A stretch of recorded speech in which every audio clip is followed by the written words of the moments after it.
Hello guys, welcome back to my new video. എല്ലാവർക്കും പുതിയൊരു വീഡിയോയിലേക്ക് സ്വാഗതം. ഞാൻ ഈ വീഡിയോ ഇടാനുള്ളൊരു കാരണം എന്താ വെച്ചാൽ, കഴിഞ്ഞ ദിവസം ഞാൻ നമ്മുടെ നാട്ടിലെ ആമസോണും ഫ്ലിപ്കാർട്ടൊക്കെ ജസ്റ്റ് ഒന്ന് സെർച്ച് ചെയ്ത് നോക്കിയപ്പോൾ അതിനകത്ത് ഗോപ്രോയുടെ പ്രൊഡക്ട്സിനകത്ത് ഗോപ്രോ 11 അത്യാവശ്യം പ്രൈസ് കുറവായിട്ട് കിടക്കുന്നുണ്ട്. അപ്പോൾ ഞാൻ ഓർത്തു, എന്നാൽ പിന്നെ ഞാൻ ഉപയോഗിക്കുന്ന ഗോപ്രോ 11, അപ്പം ജസ്റ്റ് ഇതിൻ്റെ ഒരു യൂസർ റിവ്യൂ എന്ന് പറഞ്ഞേക്കാമെന്ന് വിചാരിച്ചു. സോ ആരെങ്കിലും ഇത് ഇപ്പം പ്രൈസ് കുറഞ്ഞിരിക്കുന്നതുകൊണ്ട് വാങ്ങാൻ ഉദ്ദേശിക്കുന്നുണ്ടെങ്കിൽ I would suggest don't go for this because ഇതിന് ഒരുപാട് പോരായ്മകളുണ്ട്. ഒരുപാട് പോരായ്മകളുണ്ട്. അതിന് ഒന്നാമത്തെ മെയിൻ പോരായ്മ എന്ന് പറഞ്ഞു കഴിഞ്ഞാൽ ഇതിൻ്റെ സൗണ്ട് ക്വാളിറ്റിയാണ്. സൗണ്ട് ക്വാളിറ്റി ഭയങ്കര ശോകമാണ്. നമ്മളൊരു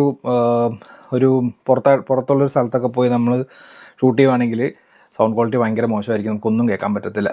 രണ്ടാമത്തെ കാര്യം, ഇതിൻ്റെ low light video quality. Sound ക്വാളിറ്റിയുടെ കാര്യം പറഞ്ഞപ്പോൾ വേറൊരു കാര്യം, നമ്മളിപ്പോൾ മൈക്ക് കണക്ട് ചെയ്യാമെന്ന് വിചാരിച്ചു കഴിഞ്ഞാലും മൈക്ക് കണക്ട് ചെയ്യണമെങ്കിൽ നമുക്ക് ഇതിനകത്ത് വേറെ കുറച്ച് ആക്സസറീസ് വാങ്ങേണ്ടി വരും. അതും കുറച്ച് എക്സ്പെൻസീവ് ആണ്. അതിൻ്റെ ഒന്നാമത്തെ ആക്സസറിയാണ് ഗോപ്രോ ഒരു മീഡിയ മോഡ് എന്ന സാധനം.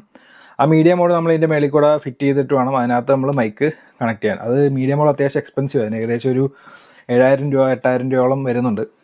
പിന്നെ വരുന്നത് ഗോപ്രോയുടെ മൈക്ക് അഡാപ്റ്റർ, അതും അത്യാവശ്യം എക്സ്പെൻസീവ് ആണ്, ഏകദേശം ഒരു 5,000 രൂപയോളം അതിനും കോസ്റ്റ് വരുന്നുണ്ട്. പിന്നെ നമ്മൾ മൈക്ക് വേറെ വാങ്ങണം. അപ്പോൾ ഇതെല്ലാം മേടിച്ച് വരുമ്പോഴേക്കും അത്യാവശ്യം കോസ്റ്റ് വരും ഈ ഒരു സാധനത്തിന്. ആ കോസ്റ്റ് വരുമ്പോഴേക്കും ഏകദേശം ഇപ്പം മാർക്കറ്റിലുള്ള അത്യാവശ്യം നല്ല സാധനത്തിൻ്റെ പ്രൈസ് തന്നെ വരും.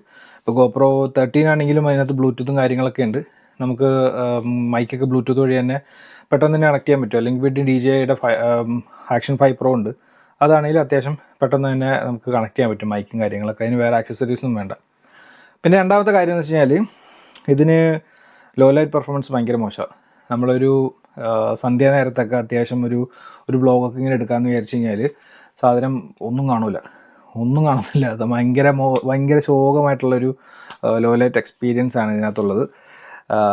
അതുകൊണ്ട് എൻ്റെ ഒരു റെക്കമെൻഡേഷൻ പ്രകാരം നിങ്ങൾ ഗോപ്രോ 13 അല്ലെങ്കിൽ DJIയുടെ ആക്ഷൻ 5 അതുപോലത്തെ പിന്നെ ഇൻസ്റ്റയുടെ പുതിയ മോഡൽസൊക്കെ വരുന്നുണ്ട്, അതെല്ലാം പോകുന്നതായിരിക്കും നല്ലത്.